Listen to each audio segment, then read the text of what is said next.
As the sun set its last golden rays upon the peaks of the Black Mountains to the west, the light shimmering over the sea like a long frost slowly turned to a diamond-like purple. The wind gushed from behind the rocky cliffs that sliced through the clouds like swords.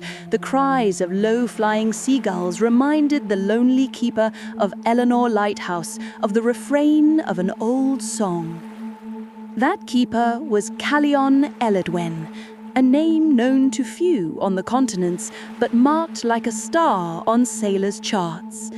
Caelon was a tall man with narrow but broad shoulders. His hair was ash-colored, his eyes as pale blue as the first star of evening. It is said that his mother was from the northern tribe of elves, his father from a noble line of human sailors. Thus, in Caelon's veins flowed both the mortal's short temper and the elf's long peace. He had joined the lighthouse service at 19. Now he was entering his 49th autumn. 30 years, the same rocks, the same stone steps, the same iron door. Yet for him, the years are not identical like the pebbles on the shore. He said that every day he saw a different face of the same sun. That evening was no different when Caelon set out from the small coastal town of Minlond and began walking along the narrow path. The light to the west was brighter. On his shoulder was a heavy bag woven from wool and leather. Inside were spare oil cans, a few dried apples, an old flute, and a blue-tinged sword inherited from his father, Elwing. The sword was of little use to the lighthouse keepers anymore, yet Caelon carried it with him every night. Light dispels darkness, but the one who carries the light must also have a shadow, he would say. The path first plunged into a large pine forest, then it wound its way along the rocky coastline carved by the sea. The last rays of light filtering through the trees illuminated the moss-covered rocks like the embossed hilt of a golden sword. The roar of the crashing waves sounded like the breath of a beast lurking in the depths. Caelon walked listening intently to these sounds. The faint echoes of his footsteps on the stones faded into the murmur of nature itself. After a while, the path climbed up onto a high ridge. From there, Eleanor Lighthouse now appeared directly opposite, rising like a slender needle atop the rocky outcrop in the middle of the sea. The outcrop was surrounded by treacherous shoals for ships. Thus, the lighthouse's light served as both a guide and a warning for sailors. Caelon stood on the ridge and took a deep breath. The air he inhaled was a mixture of salt and pine. It filled his lungs as if burning them, then slowly cooled him. He closed his eyes. In his ears rang an old Quenya lullaby his mother had sung when he was a child. Silivren, silivren, Eleoni lumen omentilvo. When he opened his eyes, the horizon was cloaked in the deepest shade of purple. The first star shone like the last leaf of Telperion. Caelon bowed his head and continued walking. The path descended steeply behind the ridge. As it neared sea level, the wind grew stronger. Upon reaching the base of the rock, a long wooden bridge attached to iron rings appeared. The waves crashing beneath the bridge roared like the roar of a dragon with a burning mouth. The bridge's planks trembled, but they were sturdy. Beneath each plank, ancient runes carved by elven workers could still be read. Nare sule ringare, artecta I ear. Fire, wind, cold, the spirits of the sea. Caelon stepped onto the bridge. His footsteps echoed as they struck the void. The echoes wound their way between the rocks and vanished. He stopped in the middle. He placed his palm on the railing. The wood, worn smooth by salt, had become as smooth as glass. He looked down. The darkness was like a bottomless well. But within the darkness, deep down, he saw a faint blue light flickering. That light appeared every night. Some called it the lantern of sea spirits, others the eye of an ancient dragon. Caelon had named it the shadow of the star. The light flickered for a moment, then vanished. Caelon smiled. For him, that light was a secret sign that the path was correct. At the end of the bridge, a narrow door carved into the surface of the rock appeared. The door was carved from granite. Above it was a verse engraved in elven letters. He who journeys to Kalakiria must first overcome his own shadow. Caelon pressed his palm against the stone's cold surface. Though the stone was ice cold, a faint warmth rose from within it. It was as if the heart of the lantern beat deep within the stone. He took a deep breath, then adjusted the bag on his shoulder. The key hung around his neck, a small bronze key with a sea wave motif on it. The lock was right in the center of the door, at eye level. Caelon slowly inserted the key. He turned it. Click, click, click. The sound penetrated the rock and faded into the distance. The door swung open by itself. The air that came out was cool and oily. It seemed as if it hadn't changed in 1,000 years. Caelon bowed his head and entered.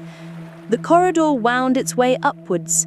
The walls were limestone, adorned with seashells and fossils. Every 10 paces there was an oil lamp in a small niche, but these had not yet been lit. Caelon touched a lamp with his hand. His finger carved a thin channel in the dry oil. The scent reminded him of winter nights in his childhood. His mother would burn hazelnut shells in the stove, and they would open the window to listen to the sound of the sea. As they climbed higher, the howl of the wind grew fainter. In its place came a deep vibration. That vibration was the heartbeat of the lighthouse, a giant crystal, an ancient device that absorbed the sun's last rays and spat them out into the sea throughout the night. Caelon called it Isilmanel, the moon daughter. The crystal had been carved by elven masters from a meteorite brought from Valinor, but what kept it alive was the keeper's own breath. At the end of the corridor, a circular room appeared. In the center of the room was a well opening up to the sky. Around the well stood a 3-legged bronze pedestal. On top of it was a spherical glass dome. Inside, a faintly glowing blue crystal. Caelon approached the pedestal. He bent his head. Then he took the old steel lighter from his bag. The lighter was his father's last gift. Engraved on it was a seagull standing on the shore. He flicked the lighter. The spark fell onto the wick beneath the crystal. Hoof! The first flame appeared like a trembling tongue, then it seeped into the blue crystal. The crystal first glowed like a pale moonlight, then its color deepened to indigo. At that moment, the bronze gears leading to the large mirror outside the lantern stirred. The creak transformed into a long rumbling within the rock. Caelon placed his hand on the crystal. In his palm, he felt a faint tremor, as if the sea itself were mingling with his pulse. At that moment, outside, a beam of light appeared stretching across the sea. At first, a faint sword, then a bright column, finally, a silver path cutting through the darkness. The light slipped through the rocks and faded into the distance. It gilded the stars, the foam of the waves, the wings of the seagulls. Caelon sat down at the edge of the well. His eyes drifted to the stars beginning to appear in the sky. The first star was Elenya, in the language of the elves, mother of stars. When he saw it, an ancient song rose within him. Elenya, Elenya mora lumina. Ire anar kaluva, ire ellen seluva. The star twinkled as if in response to his voice. Caelon smiled, for he knew that tonight too it would be a guide for sailors. In the lighthouse room, the hours passed slowly. Caelon sat beside the crystal, occasionally adding oil, occasionally scribbling something in his old notebook. The notebook was leather-bound. Its pages had hardened from sea salt. On the cover was a title he had written in his own hand: Isilmanel's Diary, Memories of Waves, Wind and Stars. On today's page, he wrote the following. As the sun breathed its last on the shoulder of the Black Mountains, I stood at the door of the lighthouse. The door creaked open like an old friend. The darkness inside beckoned me. As I lit the crystal, I heard my mother's voice in the flame. Light drives away darkness, but the bearer of light must also have a shadow. Tonight, the waves are calm. The wind blows from the east. In the distance, I saw a ship signal, 3 short, 1 long. Perhaps it is a trade caravan from Gondor. Our light will guide them. Here, between stone and salt, I listen to the breath of the stars. At the end of the night, morning will come, but now time seems to have stopped. The crystal beats with my pulse. I have become the heart of the sea. When he finished writing, a whistle sounded from outside. A distant ship was saluting the lighthouse. Caelon stood up and looked out over the edge of the well. On the horizon, a faint point of light flickered on and off several times. Caelon raised his hand and waved. When his eyes met that light, a deep sense of peace resonated within him.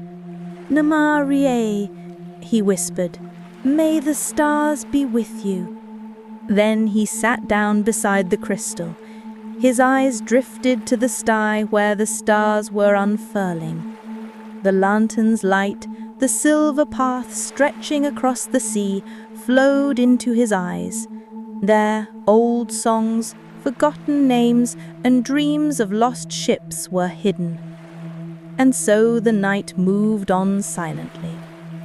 The flame within the crystal was initially nothing more than a faint candlelight. But as Caelon's breath touched it, the light came alive, grew, stretching like an ancient spirit awakening from a long slumber. The walls of the room were coated in the crystal's shimmering blue, while outside change had also begun. The great mirror at the top of the lantern, Kulu, guardian of light in the elven tongue, stirred. Bronze gears turned with a creak reminiscent of the teeth of time. The mirror caught the glow of the crystal and hurled it towards the sea. The sea refracted that light and reborned it. The reborned light sliced through the night like silk. Caelon stood up. The green cloak on his shoulders, his mother's handiwork, embroidered with silver thread sea stars on the edges, fluttered slightly. The leather vest beneath the cloak was jet black, polished by years of salt and wind. At his waist hung Elowing, the short sword inherited from his father. Its scabbard was carved from the root of a black tree found by the sea. He carried the sword not out of fear of battle, for lighthouse keepers swear by light, not by sword. But Caelon's grandfather used to say, "Light does not wander alone in the darkness, it needs a shadow to accompany it." These words echoed in Caelon's ears. The crystal's glint reflected off the bronze buckle on the scabbard. He stood before the crystal. He placed his right hand on the glass dome, the old scar beneath his palm, a remnant of a shark attack in his youth, faded in the light. He closed his eyes, took a deep breath. The air he inhaled was a mixture of oil and dust in the room. After filling his lungs as if burning them, the breath that escaped his mouth left a misty trail on the glass of the dome. That misty trail twisted for a moment like a sea chart, then vanished. Caelon opened his eyes. The flame inside the glass dome had transformed from a dazzling blue to a pure silver. That silver was like a fragment of a star fallen from Valinor. Nai Kalu Valye, little star. Shine, find the sea's path, he said in Elvish. The sound did not echo within the room, for the walls absorbed the sound with the magic of the elven craftsman. But the crystal trembled as if it had heard his words. The light within it shone once more. This glow was carried to the mirror by bronze pipes. The mirror began to turn. Caelon headed for the staircase behind the mirror. This staircase was in a narrow compartment leading up to the inner curves of the lantern. Each step was called a star step in sailors' parlance, for each step bore the name of a star. Caelon began to climb, placing his hand on the banister. Elenya, Anaria, Isilia, Carnil, Luinil, Nena. The wooden steps absorbed his footsteps, not a sound was heard. But inside Caelon, a song rang out on every step. This song was Nandolente, which he had learned from his mother, the lament of the hidden stars. The lyrics were in Quenya, yet the melody evoked the most ancient longing in the human heart. When he reached the top of the stairs, a small platform appeared. In front of the platform stood a bronze three-legged pedestal.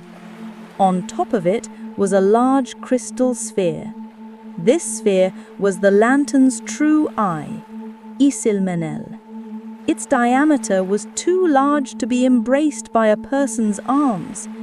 Inside, millions of tiny points of light constantly flickered. These points mirrored the stars in the real sky. When the elven masters crafted the sphere, they had frozen a momentary image of the celestial dome. Caelon's task was to bring this crystal to life every night, for as the crystal came alive, the mirror outside the lantern would turn. And as the mirror turned, the path of light stretching across the sea would come to life. Caelon stood before the sphere. He placed his right hand on the crystal. With his left hand, he raised the small silver rod he had taken from his belt, known to the elves as a calaseria, or light rod. The rod gave off a faint silver glow in the moonlight. Caelon moved the rod slowly in a circular pattern over the crystal. This movement was the same every night, yet it was never the same, for the crystal absorbed the guardian's breath, his pulse, even the fragments of his dreams at that moment. The circle Caelon drew was faint at first, but as the rod turned, the circle grew brighter. The crystal stirred the stardust within it. The dust particles collided and sparkled. Then Caelon's lips moved. This time he was speaking aloud, but his voice echoed only within the crystal. Elena, Elena, calaserie oyalie, nai siluvalier I ar, nai siluvalier I ramali, nai caluvalier I ner I nis I hina, nai esselie caluvalier Isilmenel, my queen. When the words ended, the crystal suddenly glowed. The stardust within it clung together and transformed into a great storm of light. This storm swirled inside the sphere, then through bronze pipes, it gushed downwards onto the mirror outside. The mirror began to spin rapidly. Outside, the path of light stretching across the sea appeared like a sword leaping from its scabbard. The light first enveloped the rocks, then it stretched towards the horizon. In the distance, in a misty place, the mast of a ship appeared. The ship headed towards the light. The flag on its mast was the white star of Gondor. Caelon went to the edge of the platform. He leaned against the iron railing. His eyes followed the path of light. The wind caressed his hair. His cloak carried the scent of the sea. Deep within him, a profound peace resonated, for he knew that this light did not merely guide ships, it also summoned all the dreams awaiting the night. The light opened a door in the darkness of the sea. Whoever entered through that door would either be a sailor or a fairy tale. After a while, the ship vanished into the mist, yet the light still shone brightly. Caelon bowed his head. His eyes drifted to the stars within the crystal. There he saw his mother's face, pale yet smiling. His mother was waving to him. A silent song played upon her lips.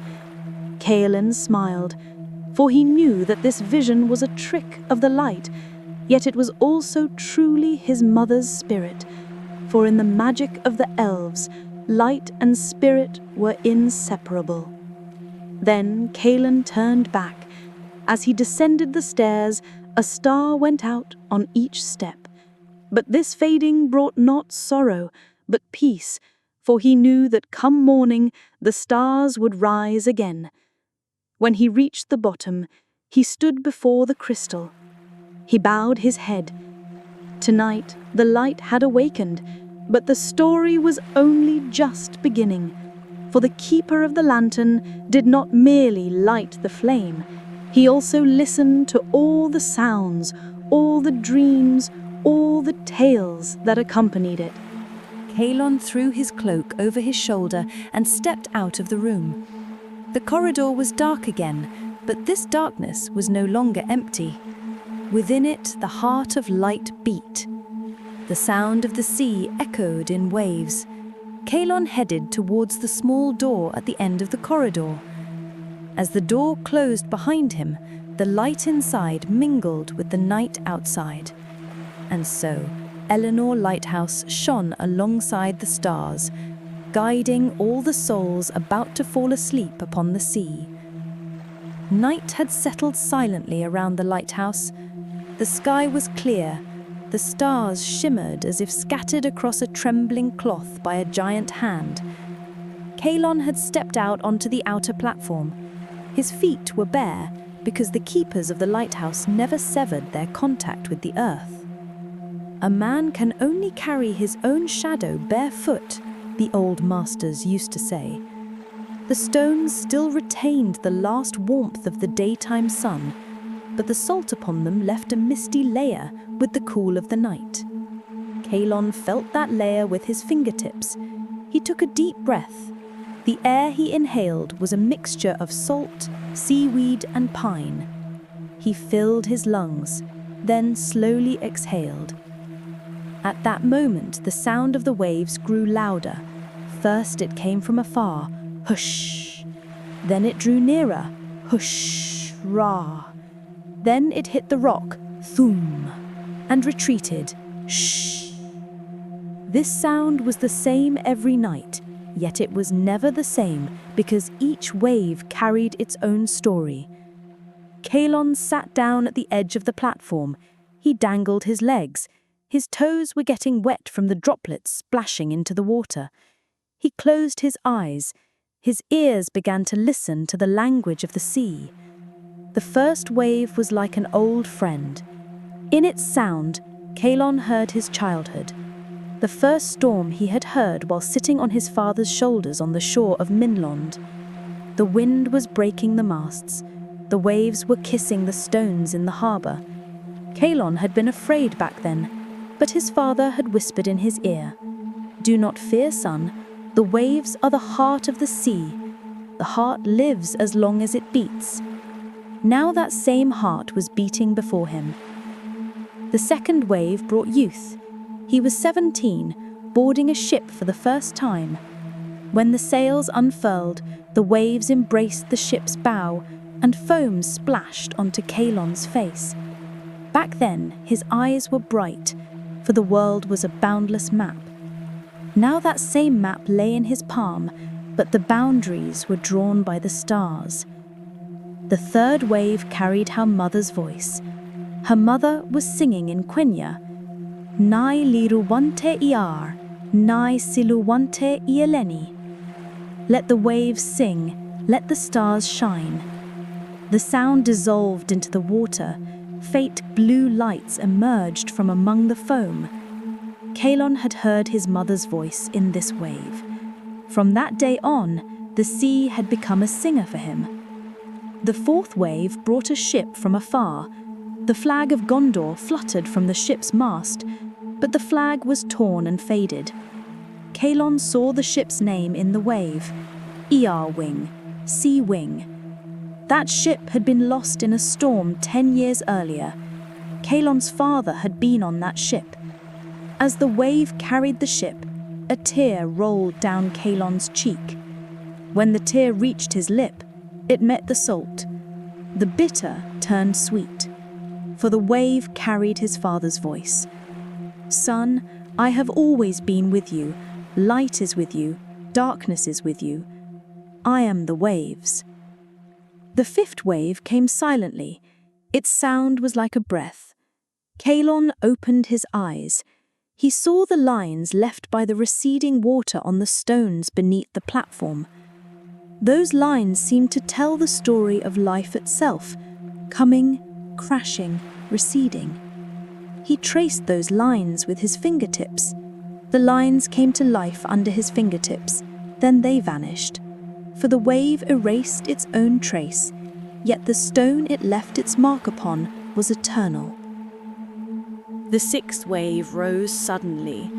Before crashing against the base of the lighthouse, it sounded like a distant roar. Caelon stood up. The wave struck the rock. Foam splashed up to his knees. The cold water shook him as if it were burning his flesh. But the pain did not wake him. It drew him in, for the wave whispered a name to him, Lumiel. This name meant night star in the elven tongue. Caelon heard this name for the first time, yet his heart recognized it. Lumiel was the name of his unborn child. After speaking the name, the wave receded. Caelon placed his hand over his heart. There, a new light was dawning. The seventh wave came with several smaller waves. Their sound was like children's laughter. Caelon smiled. These waves entered and exited the hollows between the rocks, leaving tiny starfish and mussels on the stones. Caelon bent down and picked up a starfish. It was alive. Its arms slowly curled. Caelon placed it back in the water. The star disappeared into the wave, but it left a salty trace on Caelon's palm. That trace would remain there throughout the night, for the wave never takes back its gift. The eighth wave brought a distant storm. The sky was still clear, yet in the wave's sound there was thunder. Caelon raised his head. There was no dark cloud on the horizon, yet the wave carried the storm. Caelon felt the storm, the fears, the longings, the forgotten dreams within him. The storm tossed his hair, it fluttered his cloak. Caelon closed his eyes. He surrendered himself to the storm, for he knew that the storm would pass, but the wave would remain. The ninth wave brought silence. This silence was like death. Caelon held his breath. The wave did not crash against the rock, it merely washed ashore. Its sound was the last breath within a breath. In this silence, Caelon heard his own heartbeat, thump, thump, thump. The heart mingled with the wave mingled with the heart. Caelon opened his eyes. There was a tear in his eyes, but this tear was not one of sorrow, for the silence was peace, and peace was the wave's final gift. The 10th wave did not come, because the 10th wave was within Caelon.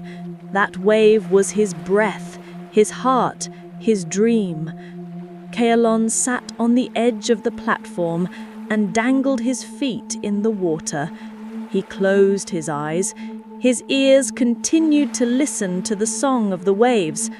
The song was like an endless refrain. Come, crash, recede. Come, crash, recede. Caelon sank into himself with this refrain. There was a sea of childhood, a storm of youth, a mother's lap, a father's voice, all merged within the waves, then shimmered beneath the stars. In that glow, Caelon saw his own shadow, long, thin, with a lantern light on its head. The shadow waved to him.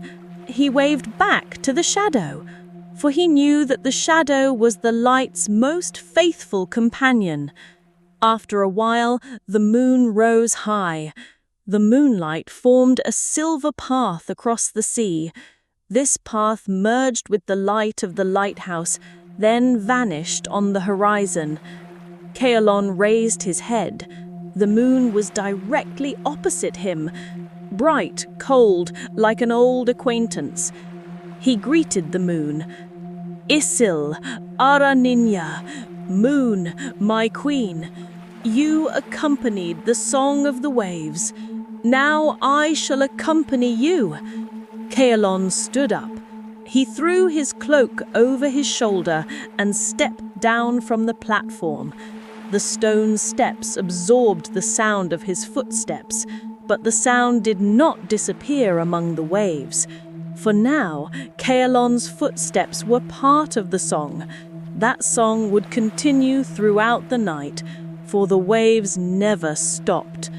As he entered through the lighthouse door, he turned one last time. Outside, the waves were still coming, still crashing, still receding. Caelon smiled, because he knew that tomorrow night the same refrain would begin again.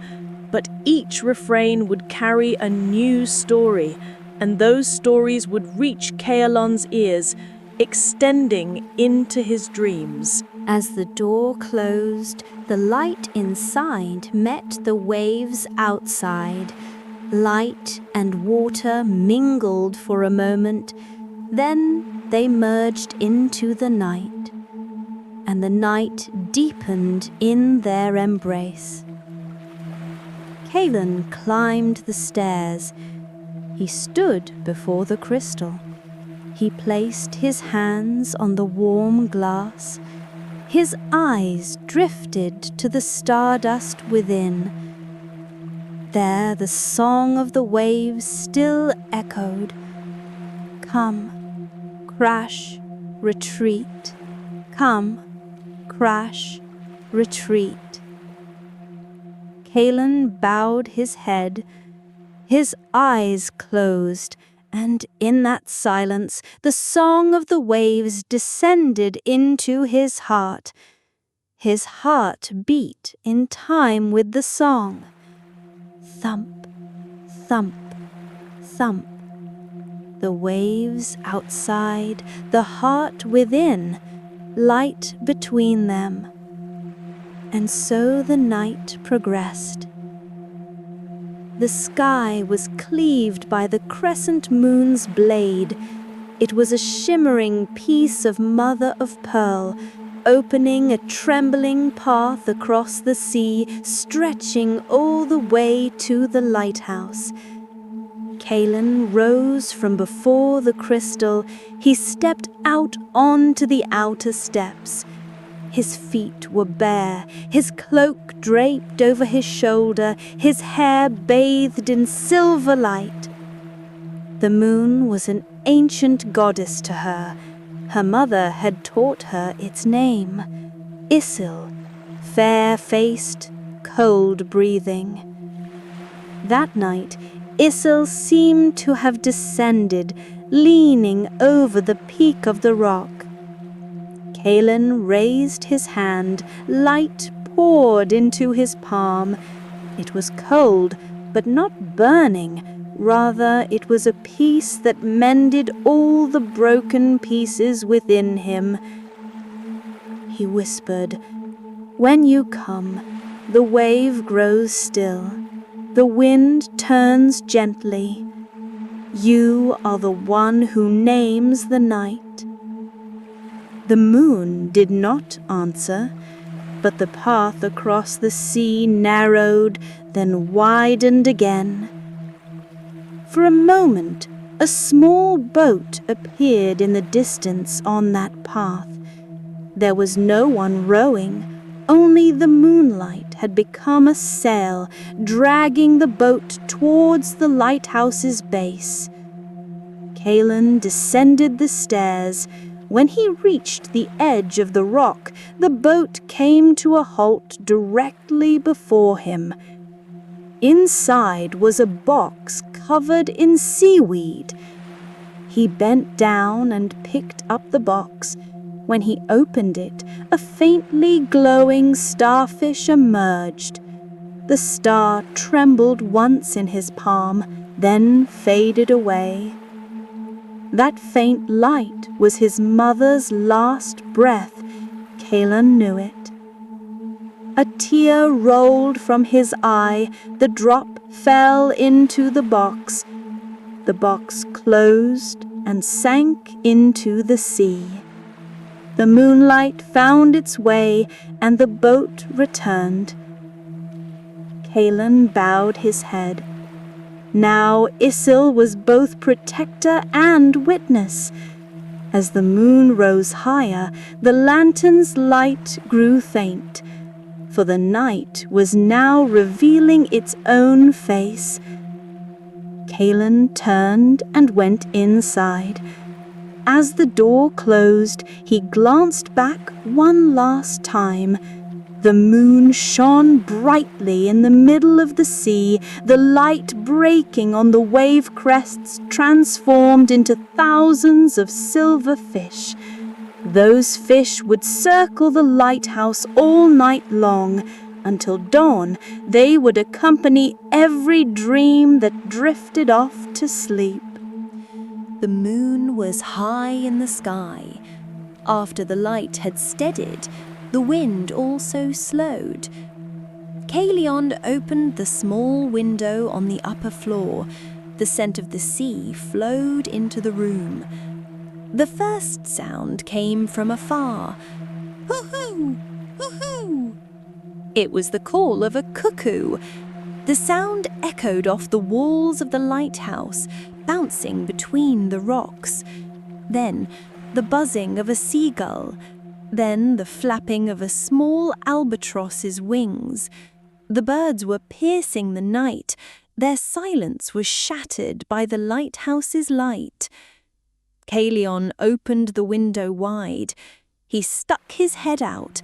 In the darkness, he saw the glint of a pair of white wings, moonlight on the tips of white feathers, disappearing into the black shadows. A kingfisher landed on the windowsill. Its eyes reflected the crystal's glint. It bowed its head as if greeting him. Caelon extended his hand. The bird touched it for a moment. Its feet were hard as salt, its eyes soft as moss. Then the seagull flapped its wings. Its shadow passed across the walls like a letter. L. It was the first letter of Caelon's mother's name. The bird flew away, but another one came in its place. A small swallow flew into the lantern to escape the storm. It circled the light 3 times, then it landed on the crystal. Its tiny heart was beating rapidly. Its eyes shone with great curiosity. Caelon stroked the bird's head with his fingertip. The swallow closed its eyes. For a moment, it seemed to take in the entire night beneath that small head. Then it took flight again. As it flew out the window, it left a feather behind. The feather, drifting slowly through the air, landed in Caelon's palm. The feather was white, but its tip was as black as night. Caelon placed it between the pages of his notebook. He wrote the following at the top of the page: "Nightbirds are the harbingers of light. One brings the past, one the future. The present stands between them, a feather, a breath, a beam of light." The bird songs faded away, but in their place came a smaller sound. Tee, tee, tee. A sparrow had perched on the outer lamp of the lantern. Its eyes were about to close. Its head was buried in its chest. Caelon opened the outer door slightly. The sparrow entered. It perched on a bronze banister on the corridor wall. There it fell asleep beneath the faint reflection of the crystal. Caelon removed his cloak and spread it over the bird. The bird trembled once, then fell silent. At that moment, all the clocks inside the lantern stopped. Caelon bowed his head. Nightbirds flew silently. One of them flapped its wings in a dream. Outside, a final owl's cry rose, "Hoo-hoo!" The sound faded away into the distance. Caelon closed the door and sat down in front of the crystal. His eyes closed. His ears now heard only his own heartbeat and the tiny sparrow's breath. The night had paused between two breaths. One breath was the guardian, the other breath, the bird. Between the two, the light faded slowly, and sleep was quietly approaching. The sound of a bird is the oldest key used to open the door to dreams. Caelon knew this from his childhood, when he sat at his mother's feet listening to Cinderin lullabies. "Birds speak the language of the wind," his mother would say, "and the wind brings sleep." Tonight, the area around the lighthouse was filled with birdsong, but the sounds came in an unusual pattern.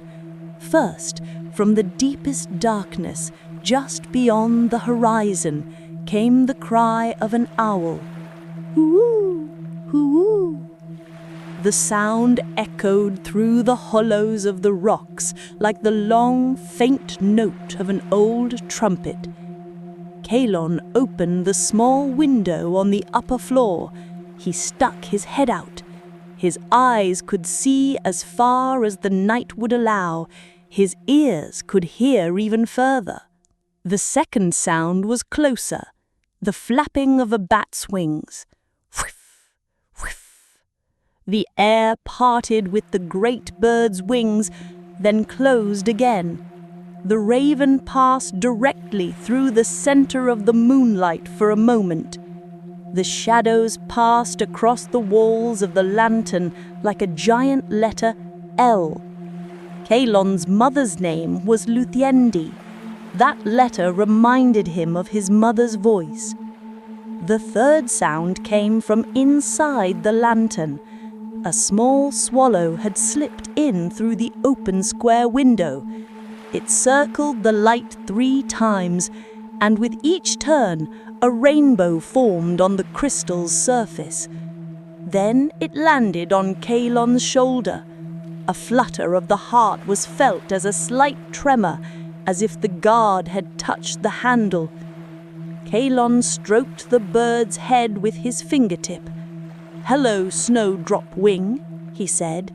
"Did the wind bring you to me?" The swallow closed and opened its eyes as if to say, "Yes." The birds came one by one. An albatross perched on the dome of the lighthouse. As it folded its enormous wings, it silenced the wind. A sparrow perched on the warm pipe beneath the crystal. Its feathers trembled, then curled. A crow stood at the tip of the iron railing. Its eyes met the watchman's. The crow bowed its head, and Caelon bowed his too. Between them, a silent agreement was formed. You guard the light, I will guard the silence. Caelon kicked off his cloak and spread it over the sparrow. The starfish motifs on the cloak cast trembling shadows onto the bird's feathers. The swallow turned once more. This time, it landed directly in front of the crystal. Its chest rose and fell rapidly, but its eyes were serene. Caelon sat down on the ground, his ankles crossed, his palm open, his shoulders relaxed. The bird's breaths created tiny pockets of warmth in the room. With each breath, the scent of salt and seaweed. With each breath, the sound of feathers and wings. Time melted away amidst the birdsong. For a moment, Caelon found himself on the edge of his childhood. His mother chirped like a swallow. His father guarded the house like a crow. Now that protection was here, but the roles had changed. The watchman was the protector, the birds the protected. Outside, the wind had picked up, but inside the lighthouse there was no storm. The birds moved slowly towards each other. The albatross buried its head in its chest. The crow closed its eyes and took a deep breath. The sparrow vanished beneath its cloak. The swallow fell asleep where it stood before the crystal. Caelon closed his eyes. In his ears, 4 different breaths merged. One long and deep, albatross. One steady and heavy, crow. One quick and trembling, sparrow. One small and whining, swallow. The 4 breaths transformed into a sleep rhythm. Shh, shh, shh, shh. The guard drew the rhythm into himself. With each breath, his shoulders dropped a little further. With each breath, the wrinkles on his forehead smoothed out. With the final breath, his eyelids grew completely heavy.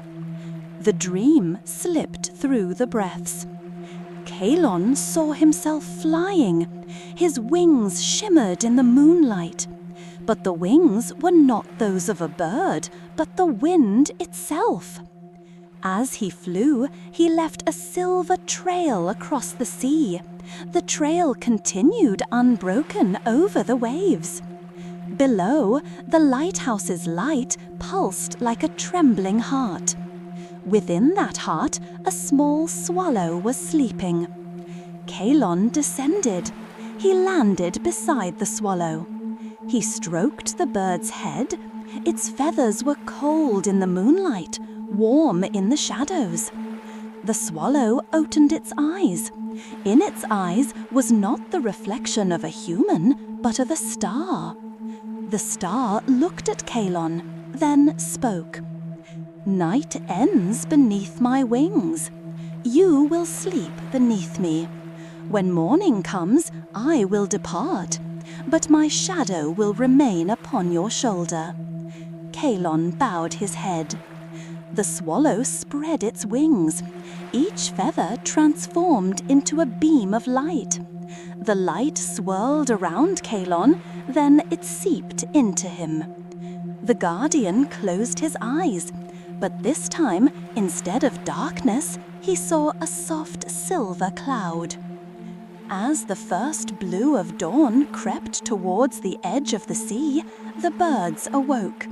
In order, the sparrow slipped out from under its cloak. The crow stretched with a short caw. The albatross spread its massive wings. The swallow circled once before the crystal, then glided towards the window. Caelon opened his eyes. In the room, there was only the faint light of dawn, but on his shoulder, a faint warmth, a bird's shadow, lingered. The crystal had faded on its own. The lantern's mirror remained. Outside, the sea was as smooth as glass. On the horizon, the first rays of the sun were glimmering. Caelon rose to his feet. He opened the window. The scent of morning, pine, salt, warm sand, flowed in. The birds flew by in turn.